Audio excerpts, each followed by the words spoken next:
Hey, thanks for being with us. This is Chris with one of the pastors here on staff at Vista Community Church, another episode of Conversations for the City.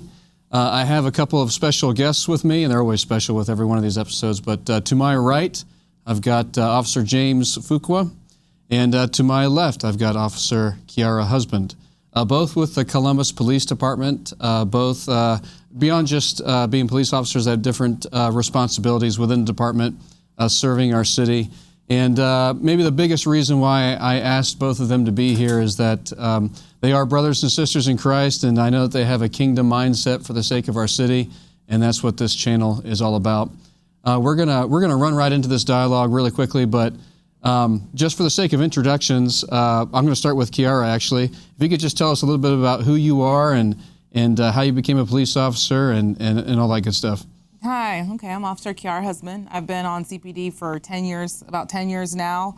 I'm from Columbus. I graduated from Reynoldsburg High School and then got my undergrad from Ohio State and then went on to get my use tuition reimbursement to get my master's while I was on the division, actually, from the University of Cincinnati. I'm a mother, I'm an aunt, I'm a daughter. Multi-talented is what you're saying? Yes. Okay. I grew up military brat. Both my parents were in the military and have since retired.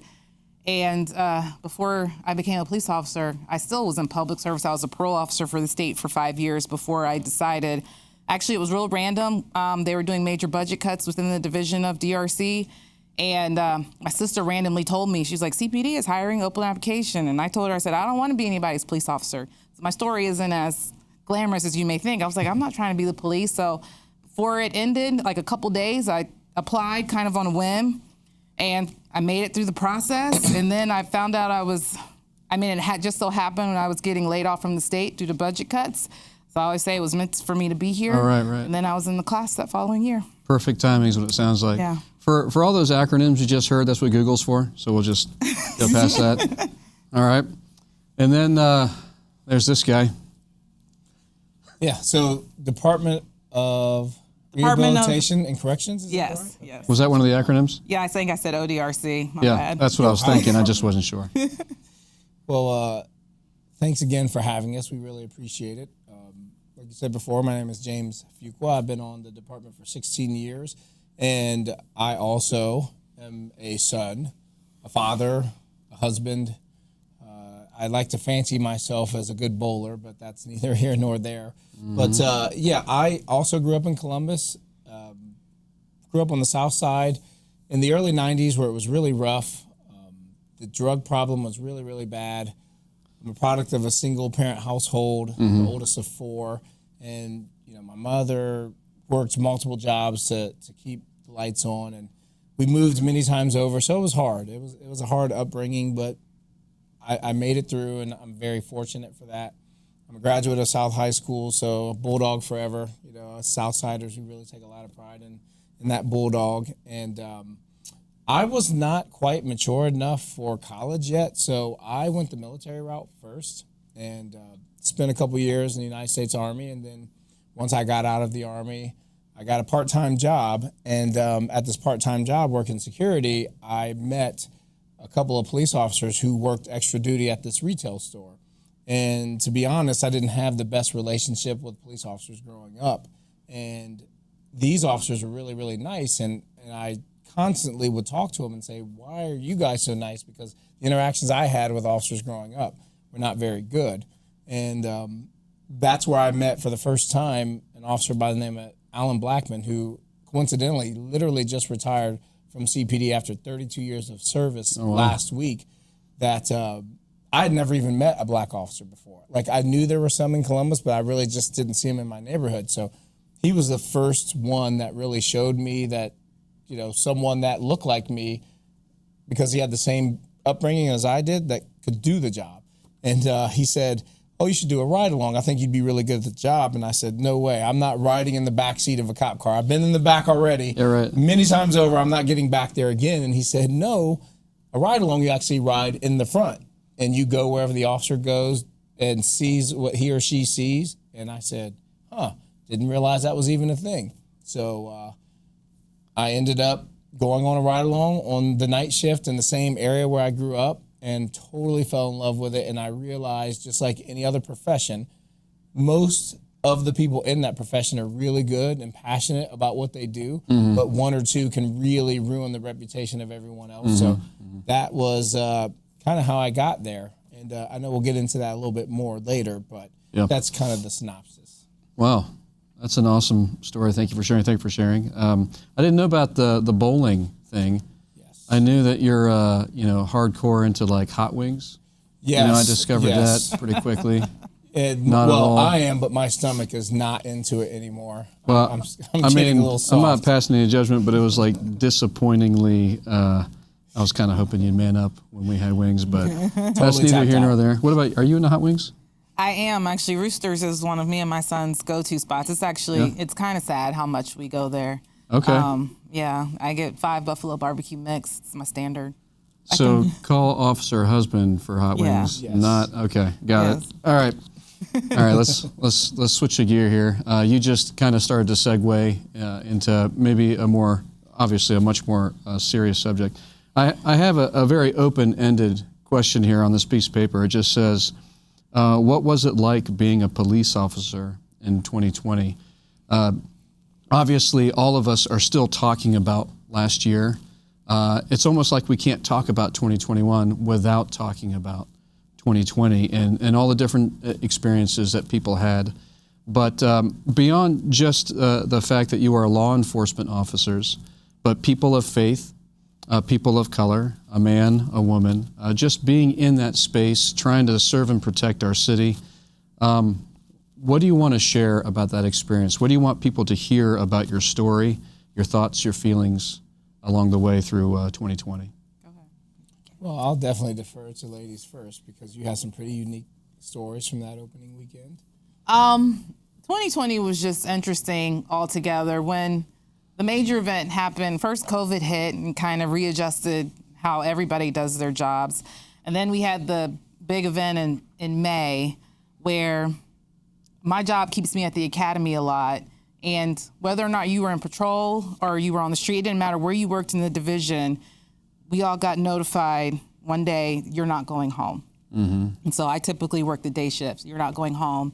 Find your riot gear, put on your uniform. And I remember the night before when I was watching the news and I was seeing my fellow officers, a couple of them who I knew personally, just getting berated and dealing with it downtown. I was on my couch and almost just wanted to go down there and help. Like, I want to do something. So when that Friday happened and ended up being at work from 8 o'clock in the morning until 2 a.m.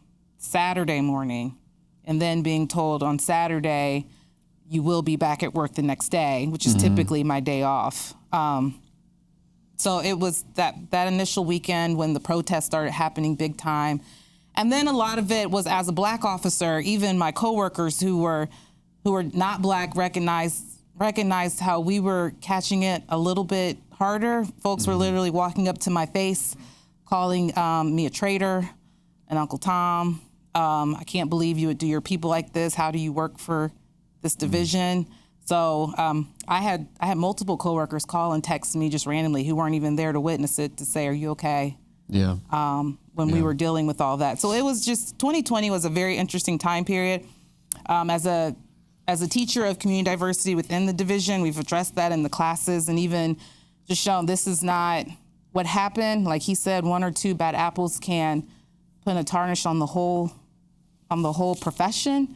And I work 99% of the people in this division in this profession are amazing, and I love them. And we are riders.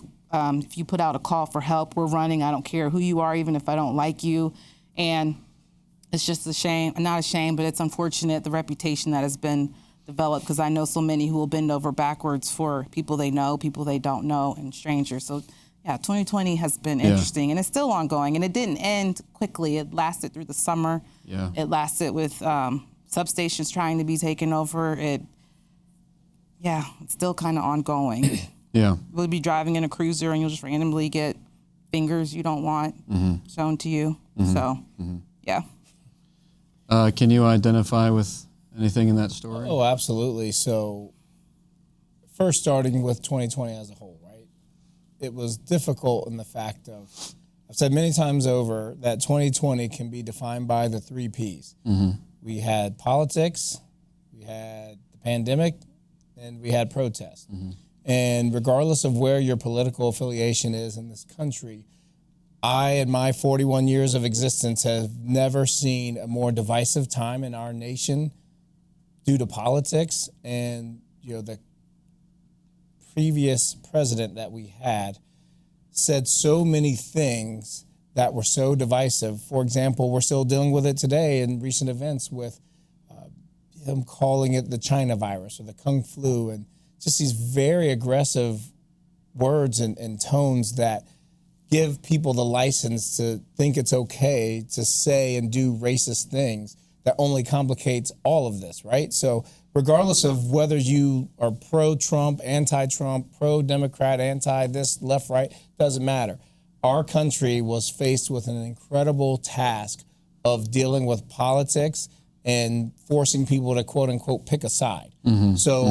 Us as officers had to struggle with internally, some people let, being honest, their personal preference on politics affect how they do their job.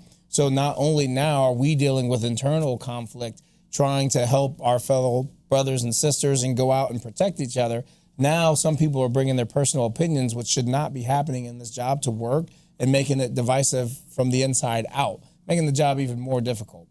So then you transition into the pandemic. March of last year, all of our worlds changed forever. And we were tasked with being the mask police, where the governor finally put an order out, but there are things that were not illegal. And we even struggled understanding the differences on some of the things we could and could not do. So it was so incredibly hard to be a police officer and go out and do our job, because now the politics, and then on top of that, the pandemic with masks and social distancing and all these words we've never used before are now been forced into our lexicon. And now we're doing things other than just truly protecting and serving people. So then May 25th, the world changed forever by the unfortunate death of George Floyd. And again, I don't care where you stand and what expertise you have in law enforcement, no human being should ever take another human being's life for over 8.5 minutes with their knee on his neck. I'm not saying that officer wasn't intentional in trying to kill him, because I don't believe in his heart he was trying to do that. However, there are several other officers standing around that should have done something. They absolutely should have stopped him, because I can sit here honestly and say, as an officer, and she can say, that we've had bad days. And we've had days where a suspect has taken us to that point, because we're human, where we could potentially go too far. And that's why we have teammates to tap us out and say, hey, pull back, we got this. And unfortunately, that didn't happen. And now because of that, the entire world changed. Never in the history of policing did an entire global world of everyone from countries that I would have never imagined would have protested police brutality were engaged in that. And then on May 28th here locally is when our lives changed. Like for me, that Thursday night, May 28th, I'll never forget it, because it was that morning. A lot of people forget. One of our tactical officers was conducting a search warrant on the north side of town and was shot by the suspect as they were making entry, and he almost lost his life. So my day started very early that day, being the public information officer, to get information out. So not only was that complicated, that we were afraid that he wasn't going to live, but then secondly, that was when our inner politics changed, where BCI, the Bureau of Criminal Investigations, started doing our critical incidents. So any officer involved shooting, that was the first case where they came in and investigated it, because typically we would do our own. So that was challenging in and of itself. So you fast forward throughout the day, the protests got bigger and bigger and bigger. And like Kiara said, everyone started getting called in. Like even myself, after being at work from 7 in the morning till roughly 10 at night, I went home, and within 20 minutes, I was called back saying, hey, it's really bad. We need you to come back. Yeah. And that opening weekend, that Thursday, Friday, Saturday, I don't even know how this is mathematically possible, but I worked 65 of 72 physical hours where I didn't even go home. Like I literally just slept in my office for like an hour here, an hour there over 3 days because the protests were so overwhelming.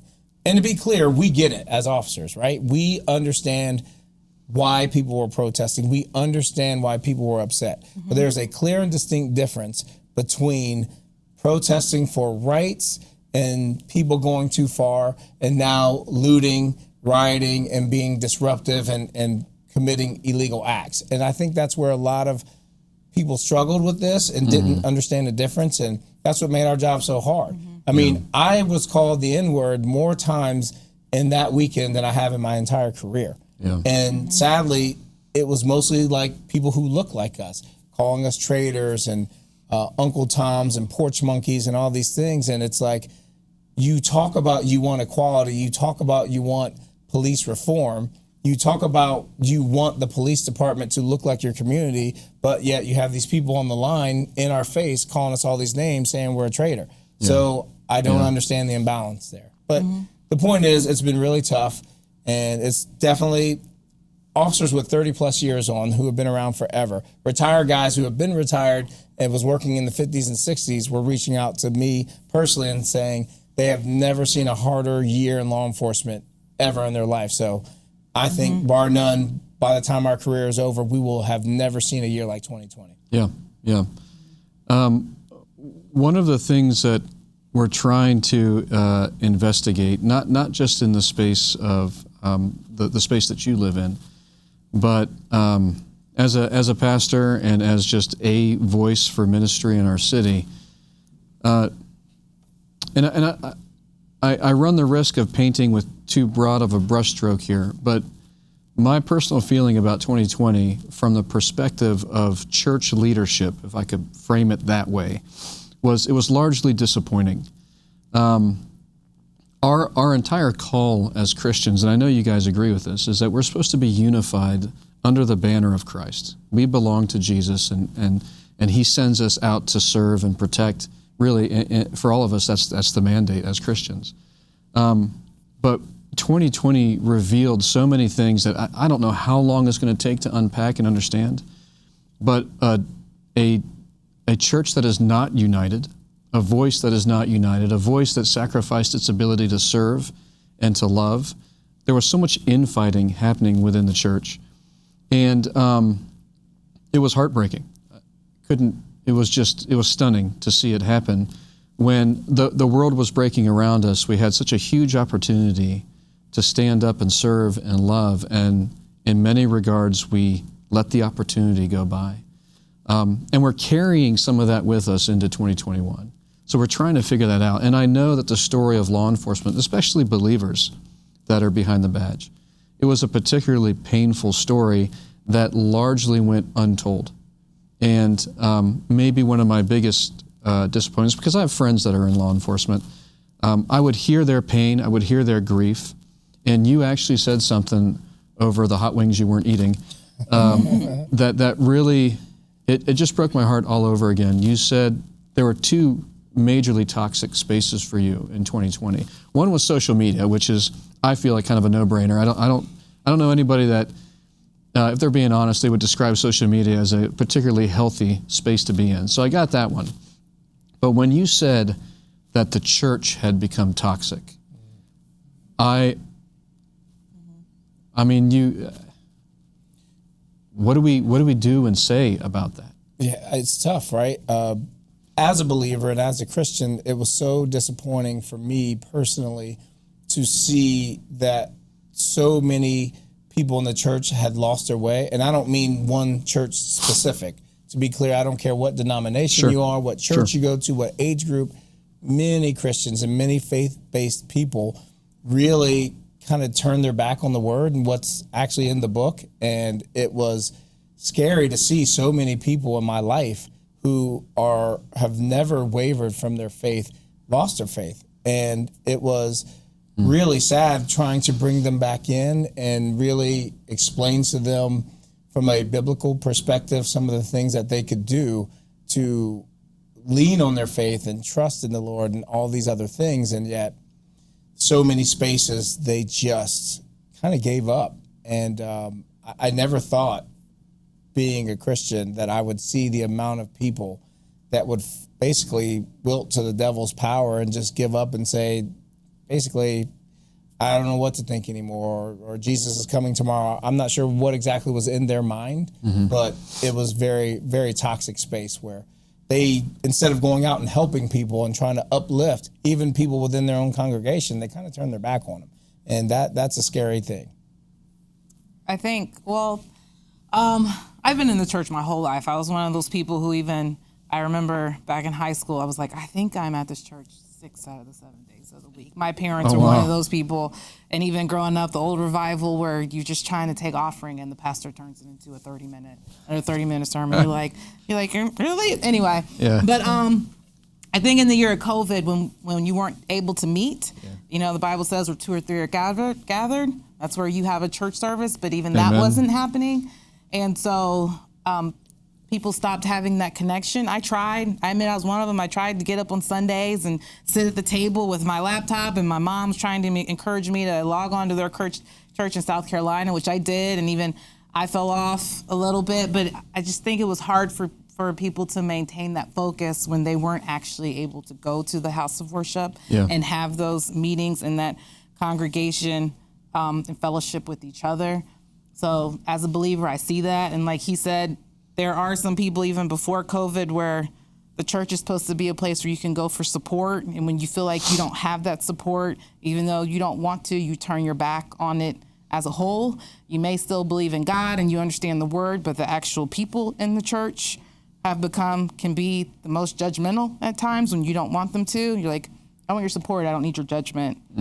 So because we all fall short, like my issue's probably cussing. I think I probably dropped 1 or 2 more than I should. So we all have shortcomings that we have to work through. And so when you feel like you're getting that judgment instead of support, that's hard. So even as we enter, you talked about, as we enter social media, like as we enter this season where a lot of people are doing the 40-day fast, regardless of what your religion is. I mean, I know you're not supposed to talk about it openly, but in this forum, like I always try to pick social media as mine that I fast from. Not try, I've done it. Because you can kill a lot of time. Yeah, for sure. On these social media sites. And then also I try to look at it as not what you give up, but maybe what you can also do. So even though I haven't been the best at it outside of it, but this one I try to devote every day, sit down and do my devotional. So I try to maintain that word and that connection and have that moment in your life where you are just turn your phone off. It doesn't matter if it's just 10 or 15 minutes and you can focus and meditate on God's word and then try to start your day. Yeah. So that's a personal, for me. Yeah, and 2020 was obviously really tough for all those things that are really deeply important to you. Yes. I mean, I think you're speaking on behalf of a lot of people with those things that you just expressed, and amongst a whole ton of things that 2020 kind of unraveled and disrupted, those types of core values really got undermined. Would you say that was kind of your feeling as well? Oh, absolutely. And I could not agree more on the fact that when she brought up, so many people had a difficult time with COVID and the lack of having the ability to gather in a corporate setting for worship, that even the most hardcore believers got a little too comfortable with, oh, well, now I don't have to get up, I don't have to get dressed, I can just pop up my tablet and I can watch and I can still tithe and I'm still whatever and it's all good. And then as we started to evolve back into bringing people back into places of worship, there were still a lot of people who were like, well, now I've kind of gotten comfortable with this. And I know the Lord knows that I believe in my heart that I should just still be there, but I'm going to be here for safety of the others. And that's a very dangerous precedent, a dangerous place for faith-based people to go. So in other words, I can't tell you as a believer what's in your heart and what you should and should not be doing. But it was readily apparent to me, like I said, just from people I know personally who went from doing it for the right reasons, staying home, staying out of the corporate setting, to, oh, now it's just a matter of convenience. And as believers, we've got to get back on fire. We got to get that love and really appreciate every breath that we have right now and attribute that to the Lord and no one else, because anything can be taken away from you in a second. You know, like I said, personally, I talked about losing my father-in-law to COVID, who I was very close with. I lost my father when I was 12 to suicide. And we talked a bit about that before, that he had a lot of mental health issues that, quite frankly, in the Black community, mental health is one of those subjects we're afraid to tackle. The classic is, oh, just pray on it and just have Jesus help you. And that's fine, but also understand that it's also okay to talk to a licensed therapist or a counselor and other avenues. And in our culture, sometimes we just don't want to acknowledge that. Yeah. And like I said, losing my father-in-law was huge, because me not having a father growing up, I really modeled a lot of how I parent my children through him. So it was very disappointing in losing him. So my overall point in all of that is, some people hid behind, well, I don't want to go to the church because there's elderly people there and I don't want to get them sick, or potential exposure. The bottom line is, as faith-based believers, we all need to get back to what's important, and what's in that book is important. Yeah. The corporate setting and worshiping together is important, and we cannot let the outside influences bring us down as believers. Well, let me ask you this. You talked about getting back to this as our source of truth. You talked about being able to engage in community together. I think you kind of started to point towards the need for that in terms of safety and being amongst your family, a faith family, if I could put it that way. And I don't want to make you relive particularly painful stories in relation to your respective church communities. But, you know, when we were having lunch and you used the word toxic, what that indicated to me is the things that you needed from your fellow brothers and sisters in Christ, you weren't receiving in one way or another, whether they meant to or not. And in the midst of a world that is incredibly divided,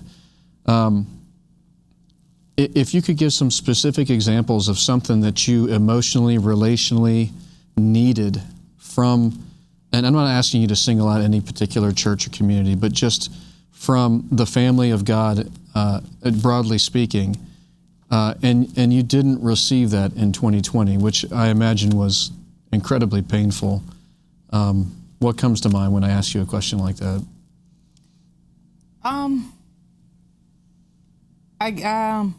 I guess one thing is not counseling, but I'm a venter. Like when I'm going through something, I'm one of those people who likes to call up a friend who I can trust. Yeah. And you weren't really able to do that. And sometimes you want that face-to-face. I don't want to do it over FaceTime or over the phone. I want to be able to sit down and talk to you, and you weren't able to do that, even with someone who comes from a biblical perspective. Because I agree, it's okay to go to a licensed therapist who's not maybe coming from a faith base, but it's also okay if you want to go to somebody who can come from a faith base. And I've done, and both of them are equally important. I've met several Christians who decided, okay, I don't want someone who's just going to go to a Bible verse and tell me to pray about it. I need somebody who's going to give me some practical, scientific stuff. They want the science behind it. But that, for me, was what was lacking. It's just the face-to-face interaction and the praise and worship. I love praise and worship. I'm the one who has like the Mississippi Mass Choir. We'll still listen to the old stuff because my dad, he was always a choir person. So I still love the praise and worship and the Greens and not the Green. His last name is Green. That's the artist's last name. I like Greens too, though. That too. And I remember when in a summer internship, I worked in New York City and I got to meet Kirk Franklin. And I think I was the only person at the place I was like, Kirk Franklin is coming and radical. And they're like, it's a gospel choir. I said, it's Kirk Franklin. Yeah, right. So not having that praise and worship was big for me because, I could be that goofy person jamming in the car and you don't know that I have a gospel choir playing. So not having that was So you didn't have, at least at the time, you didn't have a safe place where you could just vent, just be a person and get stuff off your chest? And then come and bring the religious aspect and somebody who is comfortable to pray about it. I probably don't have as many friends as I should who, when you're going through something, be like, well, I mean, I do want to pray about it, but who are comfortable doing that? Yeah, and without judgment. Yes. They're just And that's huge. They're just loving on you. Because when you really start to hear people's stories, especially as a police officer, you realize everybody's going through something in the church, out of the church. Can I talk to you and not be judged? That's what I want. I don't need Savior judgment. I just want you to, I don't even know if I want your advice. I just want you to hear me and somebody to say that I hear you. You're touching on something I've heard in other conversations, and the way I would describe it is maybe because of what's happening in the world around us, and by virtue of you being a law enforcement officer, suddenly we forgot that you're a human being, that you're just another person that has the same emotional and relational needs as the rest of us. Oh, yeah, absolutely. And so that story that you just shared, I've heard that from other people too. What about you? Wow, it's hard to follow that up. I mean, that was an incredible example. One of the things, going back to it in terms of a working part that bothered me the most, where I didn't have the ability to have a safe space, was there were many people within the I'll just say this, like you said, without saying names, there are many faith-based people who would come to us for our advice on, what do we think of the protests and all the things involved in it. And, we would offer our professional opinion. And the thing that bothered me the most about Christians was I would hear them say, well, the officer was just trying to detain him and he wasn't listening, and he had a previous arrest record, and he had drugs in his system, and he was high and he was drunk and all these things. And I'm thinking, I cannot believe as a Christian you're literally judging this man for whatever he was going through before that interaction with that officer is irrelevant. What's relevant is you have a human being pleading for their life, calling out for his dead mother.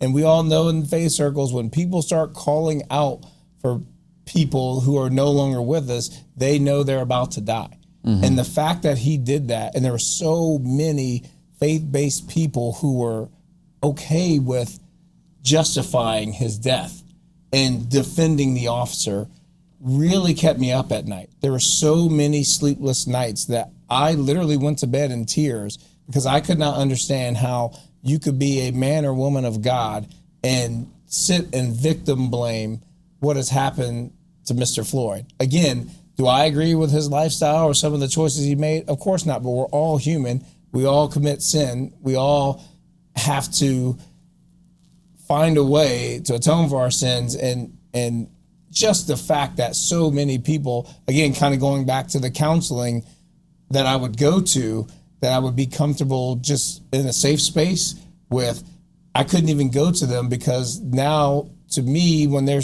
explaining that, they're kind of defending it, not necessarily saying that it was okay, but my point is, like, your thought process as a Christian is crazy. You should not be talking about all the issues that he had leading up to his death. Yeah. So it honestly, even for me, like Kiara said, for a lot of my faith-based community that I would lean on for help in a safe space, I had to pull away from and kind of go the secular route of finding people that would be more open-minded and honest, that I know traditionally doesn't even have a faith-based background. So is it fair to say, maybe as a little bit of a translation of what you just said, that fellow believers forgot what was basic to our faith, the value of a life, for example. Exactly.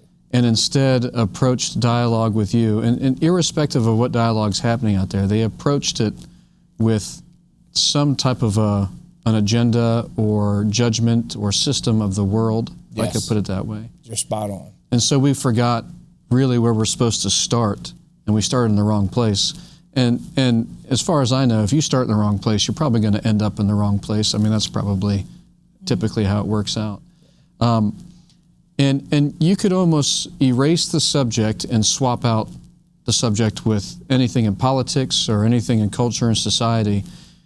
Is it fair to say if you're starting with the world, the thinking and the feelings of the world first, you're not going to end in a place where fellowship in our faith stays intact and unified.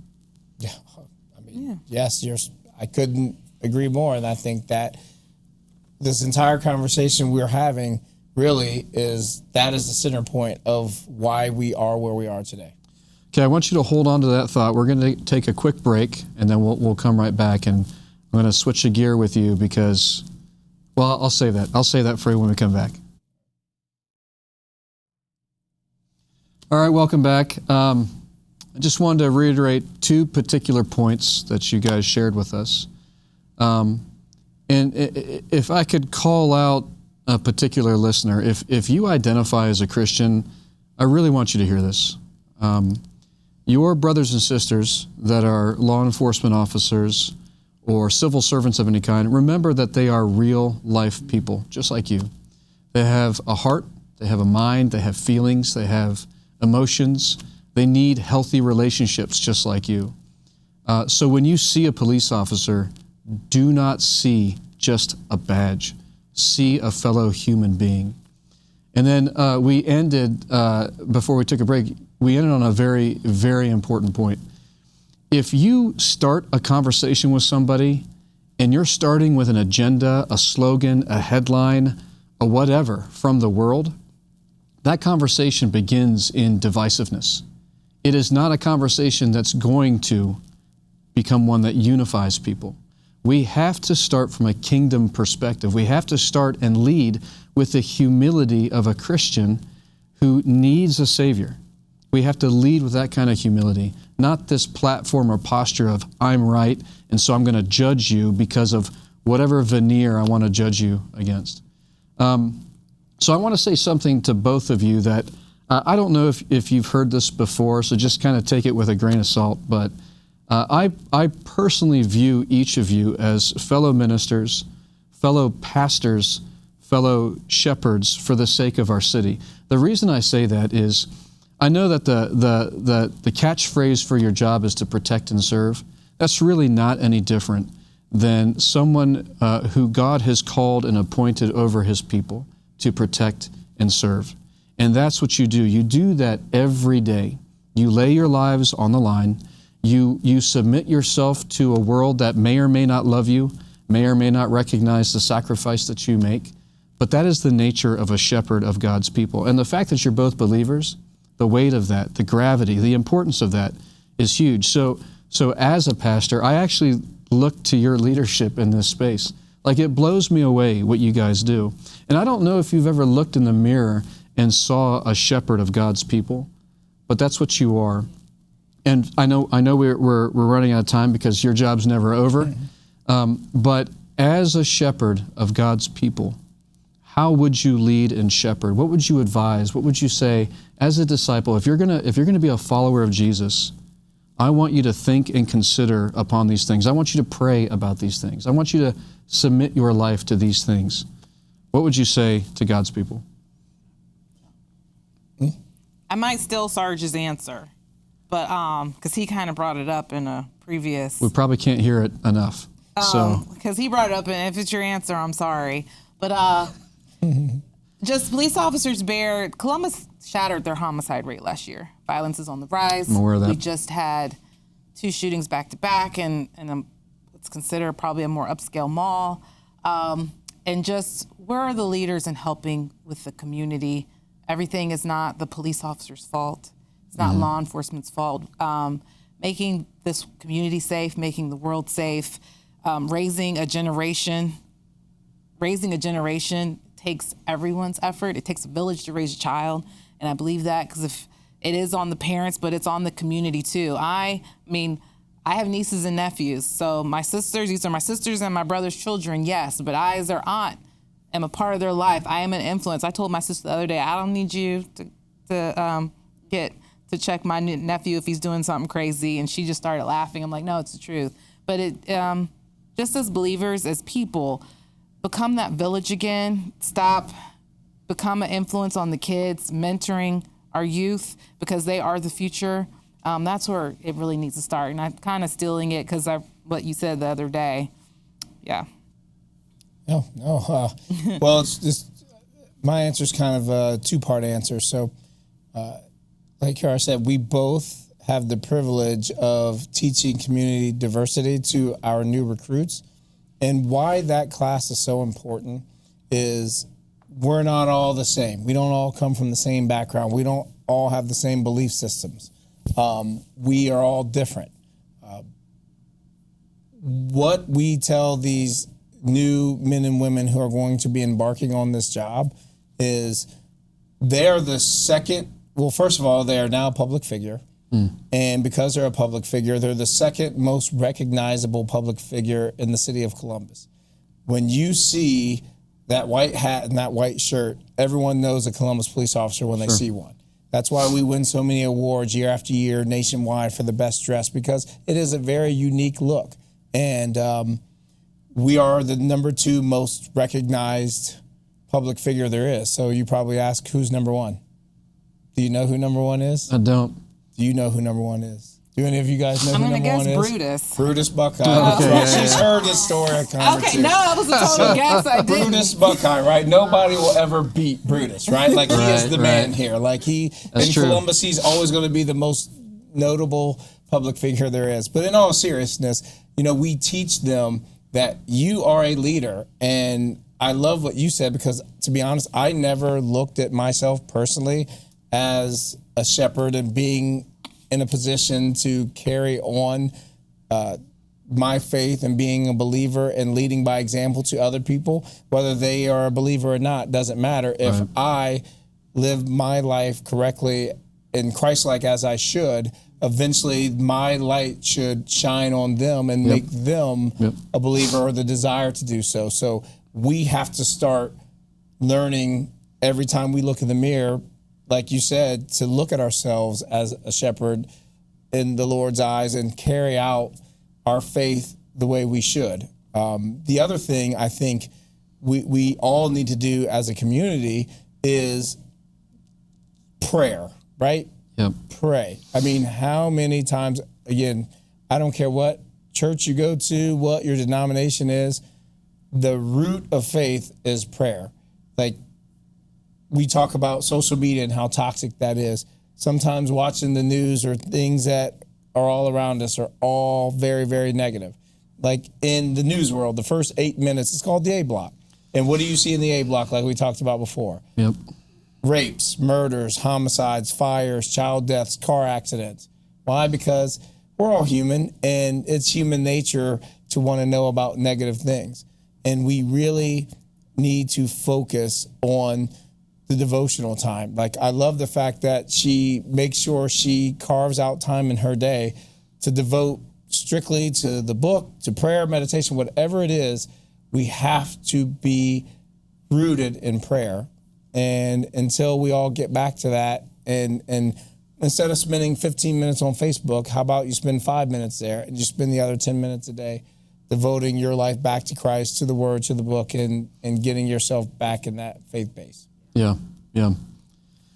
I want to give you the last word before I actually have the last word, but is there anything else that you wanted to say or express, even as a reaction to what James just said?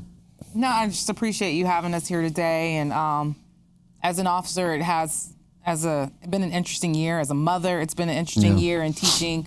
I've tried to make a point to have my son sit down with me sometimes, and because he's a teenager, and his interest level, even in things that I find is sometimes can be lackluster and frustrating. So even as a mother, trying to teach my son what's going on in the world and educate him so he has an opinion or at least an understanding.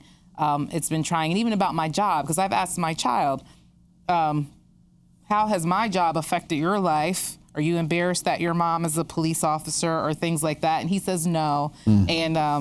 And I'll try to make sure I have those moments with him. Like, we love Family Feud. And if you come to my house somewhere between 6 and 7, you're going to catch us watching an episode. That's like our thing.